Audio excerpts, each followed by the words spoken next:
Gate में अगर आप एक अच्छा स्कोर लाना चाहते हैं तो ये वीडियो आपके लिए है। इस वीडियो में हम लोग बात करेंगे जूलॉजी पोर्शन के लिए, और उसके स्पेसिफिक में अगर बात करूँ numerical aptitude type question, net type जो क्वेश्चन है, बहुत लोगों का कन्फ्यूज़न है कि नेट टाइप क्वेश्चन कैसे करें। तो ये वीडियो में आपका आंसर मिल जाएगा। काफ़ी एरियाज़ ऐसा है जो आपको दिखेगा कि भाई ये तो ऑलरेडी लास्ट ईयर ही पूछा गया है, तो एक रिपीटेड पैटर्न आपको दिखेगा। तो न्यूमेरिकल एप्टीट्यूड टाइप क्वेश्चन में आपका अगर मार्क्स अलॉटमेंट देखें तो आपका 1 मार्क्स और 2 मार्क्स का जनरली क्वेश्चन होता है। तो 1 मार्क्स का आप एक्सपेक्ट करते हैं 2, और 2 मार्क्स का कभी कभी जैसे 2021 में 1 मार्क्स का 3, 2 मार्क्स का 3 ऐसा क्वेश्चन आ गया। सो 2 से 3 क्वेश्चन, या कभी कभी 1 मार्क्स में 2019 में था ही नहीं, 2 मार्क्स का डायरेक्ट क्वेश्चन था। लास्ट ईयर अगर 2025-24 अगर देखें तो कंसिस्टेंटली 2 सवाल आपको मिल जाएंगे, एक नंबर का, एक 2 नंबर का। तो इसके हिसाब से आपको तैयारी अगर करना है, ऑब्वियसली ये नेट टाइप क्वेश्चन आपको वहाँ पे टाइप करना है आंसर। यहाँ पे जो क्वेश्चन का टाइप है बहुत आसान है।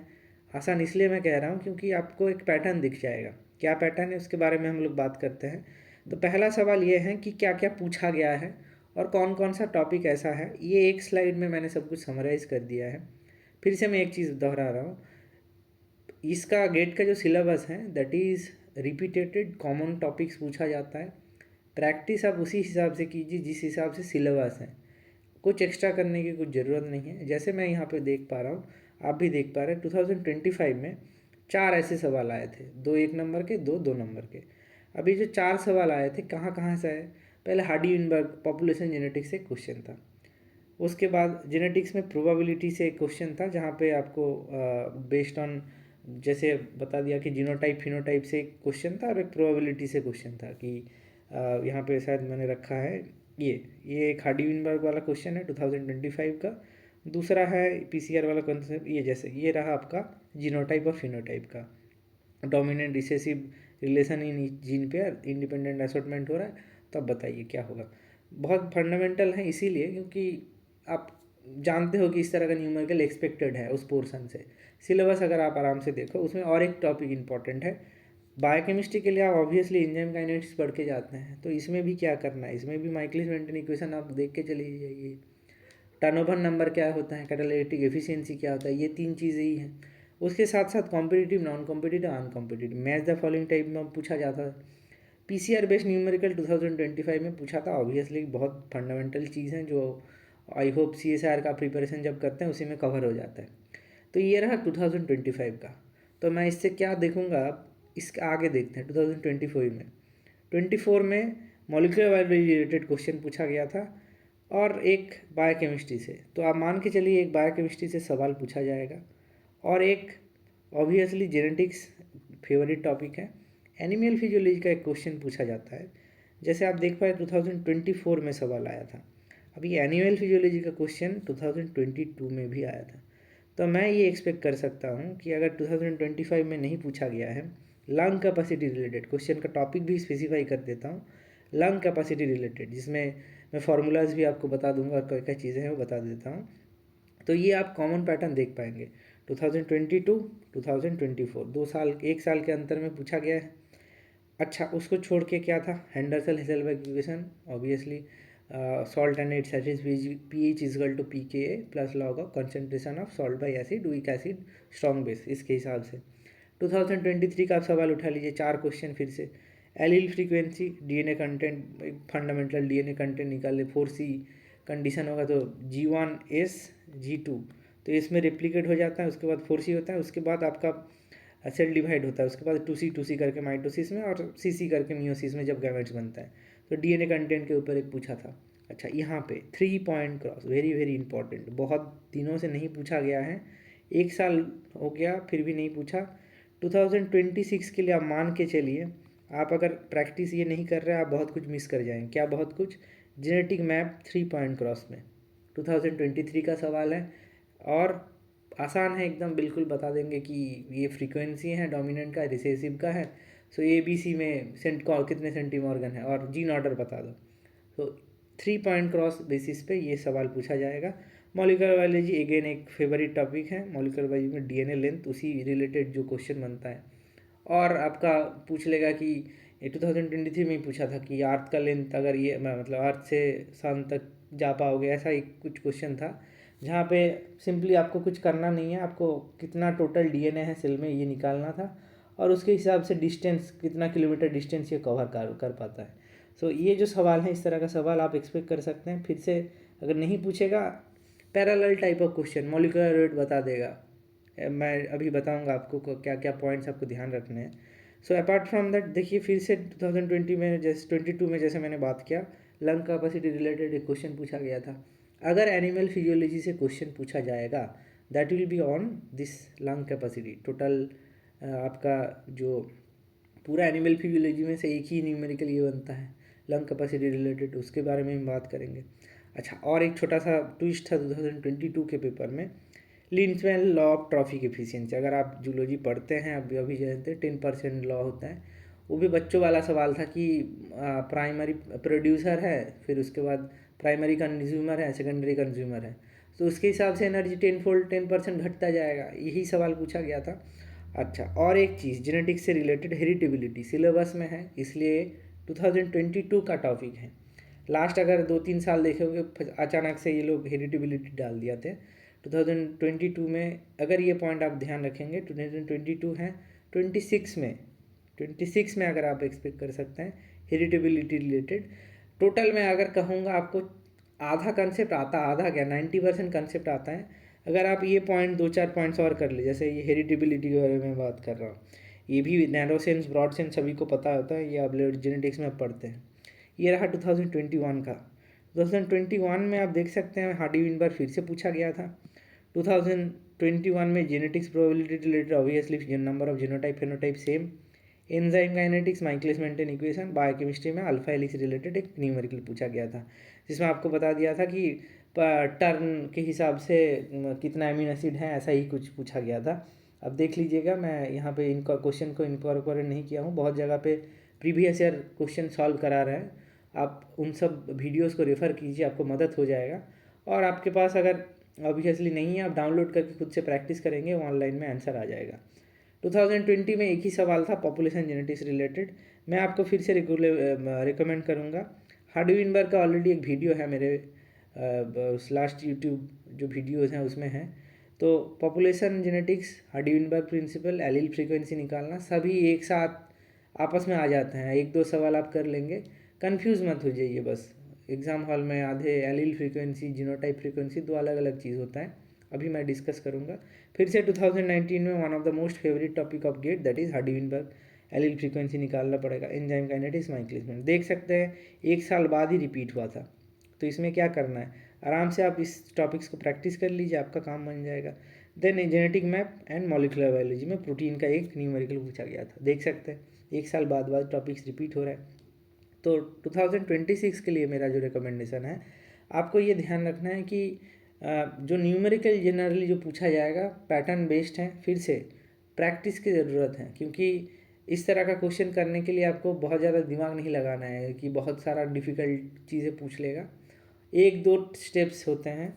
एंजाइम काइनेटिक्स का मैं फिर से रिकमेंड करूँगा, एंजाइम काइनेटिक्स चाहे बायोकेमिस्ट्री में पढ़िए, चाहे आप जूलॉजी में के अंदर भी देखिए, सिलेबस में है, मॉलिक्यूलर बायोलॉजी सब में कहीं पे भी जाइए। Enzyme kinetics very important, super important, ये 5-6 टॉपिक आराम से कर लीजिए, मुझे नहीं लगता आपको कहीं जाना पड़ेगा। और एक रिकमेंडेशन एनिमल फिजियोलॉजी का, ये लंग कैपेसिटी वाला, तो एक बार फार्मूलाज देख लेते हैं एक एक करके। तो पहला सीक्वेंशियली मैंने इसको सजा दिया आपके लिए, कुछ ध्यान रखने की ज़रूरत नहीं है, ऐसा नहीं है कि आप जो मेन पॉइंट्स है उसको भूल जाइए। ध्यान जो रखना है दैट इज़ गलती कहाँ होता है, गलती होता है ये यहाँ पे पूछा गया है भाई, ये है फिनोटाइप फ्रीक्वेंसी, ये है एलील फ्रीक्वेंसी, दोनों फिनोटाइप मतलब जीनोटाइप फ्रीक्वेंसी, एलील फ्रीक्वेंसी, पहला पॉइंट ये। दोनों में देखिए डिफरेंस क्या है, ये P+Q होल स्क्वायर करेंगे आपको जीनोटाइप फ्रीक्वेंसी आएगा, और ये P+Q P&Q और एलील रिसेसिव डोमिनेंट जैसे पूछा जाता है, रेशियो कर लेंगे आप। Random mating, no mutation, no migration, no selection, large population side should be there. ये रहा आपका कुछ इंपॉर्टेंट एस्पेक्ट। अगर हार्डी विनबर्ग से कभी MSQ टाइप ऑफ क्वेश्चन बना या MCQ टाइप ऑफ क्वेश्चन बनेगा, ये पॉइंट आप जानते हैं, एक बार फिर से मैं बता दिया। यही क्वेश्चन 2025 का था कि भाई बताओ probability number of genotype phenotype बताने का, number of gametes to the power n, number of genotype to the power n and number of phenotype to the power n complete dominance के केस में। यहाँ पे माइकलिस मेंटेन इक्वेशन नया कुछ नहीं है, टर्नओवर नंबर आप ध्यान रखिए, k cat is equal to V max by total enzyme concentration, Lineweaver Burk plot, double reciprocal plot सभी को पता है। अच्छा, अगर आइए आप पीसीआर बेस्ड जो न्यूमेरिकल पूछा जाता है, N is equal to naught to the power n, जैसे बैक्टीरियल सेल्स के केस में आपने किया था सेम उसी तरह। अच्छा, विथ एफिशिएंसी अगर पूछे कि एफिशिएंसी के हिसाब से, ये जनरली एक दो न्यूमेरिकल आप मैं करा दूंगा कभी मौका मिलेगा। आइडियल पीसीआर एफिशिएंसी 100%, जहाँ पे इजकल टू 1 हो जाता है, तो ये टू द पावर n वाला कंसेप्ट फिर से आ जाता है, 1 + 1 टू द पावर n आ जाता है। एफिशिएंसी के हिसाब से यहाँ पे बताया गया था। ठीक, अब इसमें मॉलिक्यूलर बायोलॉजी जेनेटिक कोड में कुछ बताने लायक है नहीं, तो जो सवाल ऐसे शायद 2000 कहाँ पे 2000 हटा दिया मैंने, शायद इसमें नहीं है, 2024 का ही सवाल था इस रिलेटेड, कि जो आपका सब वहाँ पे एक सीक्वेंस दिया गया था 5' to 3', तो बेस्ड ऑन mRNA का सीक्वेंस था, तो AUG मिथियोनिन स्टार्ट कोडॉन होगा तो कितने आपके एमिनो एसिड्स बनेंगे, ऑब्वियसली ट्रिपलेट से एक एमिनो एसिड बनेगा, सो उसके हिसाब से this are triplet in nature, degenerate, non overlapping and commaless, very important. ये रहा आपका और एक इम्पॉर्टेंट एस्पेक्ट, बफर में हेंडरसन इक्वेशन पे कुछ बताने लायक है नहीं, जो मैं हाईलाइट करना चाहता हूँ ये रहा lung capacity, tidal volume, inspiratory reserve volume, expiratory reserve volume, residual volume. Relation के बेसिस पे आप 2 चीज़ 3 चीज़ सभी जो डेटा हैं, एक को आपको निकल टोटल लंग कैपेसिटी पूछ लेगा, वाइटल कैपेसिटी पूछ लेगा, या IR भी पूछ लेगा, ये आपको लगाना है। Vital capacity total lung capacity का ये फॉर्मूला है, आपको मैं ये प्रोवाइड कर दूंगा। 2-4 सवाल एक बार बना लीजिए, कुछ नहीं करना है, 2 ऑलरेडी जो सवाल है उसी को प्रैक्टिस कर लीजिए, आपको आइडिया लग जाएगा क्या पूछा जाएगा। अच्छा, एलील फ्रीक्वेंसी वाला फॉर्मूला आप करते ही हैं ऑलरेडी, जो आपका हेटेरोजाइगस उसको ऐड करना पड़ता है, to the power n multiply कर देना पड़ता है। बहुत सारे वीडियोस अवेलेबल है, अच्छे अच्छे वीडियोस हैं, आप उनको अगर कन्फ्यूज़न हो रहा है, मेरा भी एक वीडियो है एलील फ्रीक्वेंसी हार्डविनबर्ग के ऊपर, आप ये पॉइंट नोट डाउन कर लीजिए, आपका काम आ जाएगा। नेक्स्ट चीज़ DNA कंटेंट, जैसे कि मैंने बताया G2 फेज में 4C होता है, after mitosis 2C, after first meiosis 1 में 2C कंटेंट, उसके बाद इसको घट के हो जाता है CC जब गैमेट्स बनते हैं, ये भी ध्यान रखना है। Maximum recombination frequency genetic map के केस में आप जानते हैं 50%, उससे ज़्यादा नहीं होता। कैसे निकालेंगे recombination frequency, total number of recombinant divided by total number of progeny into 100, that will be the recombination frequency. In case of molecular biology जैसे कि मैं बात कर रहा हूँ, DNA का लेंथ ऑब्वियसली एक बेस पर 0.34 नैनोमीटर एंड मॉलिक्यूलर वेट है 660 डाल्टन। यहाँ पे एक चीज़ बताऊँ, जनरली मेंशन कर देते हैं कभी कभी कि मान लीजिए जो मॉलिक्यूलर वेट है एक बेस पेयर का 600 यहाँ पे दिया था, आप उसके हिसाब से लगाइए, जो क्वेश्चन में अवेलेबल डेटा है, अब अपना दिमाग तब मत लगाइए, तब बस ये अगर नहीं दिया गया तो अब अप्रॉक्स मान लीजिए 660 dalton. Then comes Lindemann law, we have already discuss. Heritability, ये पॉइंट मैं बता देता हूँ। 2 टर्म एस्पेक्ट आता है, broad sense and narrow sense. In the case of broad sense VG/VP, अब यहाँ पे VG/VP क्या है, VG है जेनेटिक वेरिएंस, VP है फिनोटाइपिक वेरिएंस।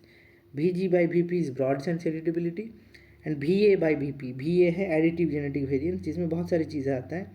ये रहा additive genetic variance, VP is equal to VG plus VE, ये अगर ध्यान रखें, ये इंटरेक्शन भी अगर आप छोड़ दें कोई दिक्कत नहीं है, ये एक इंपॉर्टेंट एस्पेक्ट है, आप ध्यान रखिए। VP is equal to VG plus VE, इतना ही आ जाएगा तो आपका काम हो जाएगा। Genetic plus environmental, that is phenotypic variance, दोनों चीज़ आ जाता है। एडिटिव में आप इसी का अगर तोड़ेंगे तो ये एडिटिव आ जाएगा, VA plus VD plus VI। अगर आप देखें कि जो आपका इंटरेक्शंस जो हैं वो डोमिनेंट टाइप हो सकता है, रिसेसिव टाइप हो सकता है, बेस्ड ऑन दैट ये सब पूछा जा सकता है। तो ये आप इतना ही ध्यान रखिए, इतना अगर डिटेल में नहीं भी चलता है, इसको पढ़ना पड़ेगा, तभी मैं कभी एक्सप्लेन कर दूंगा। ये जैसे आपका जेनेटिक के साथ एनवायरनमेंट का क्या इफेक्ट है, तो इस तरह के इंटरेक्शंस जैसे डोमिनेंट एपिस्टेसिस, ये सब को भी कंसिडर करना पड़ता है in the case of variance.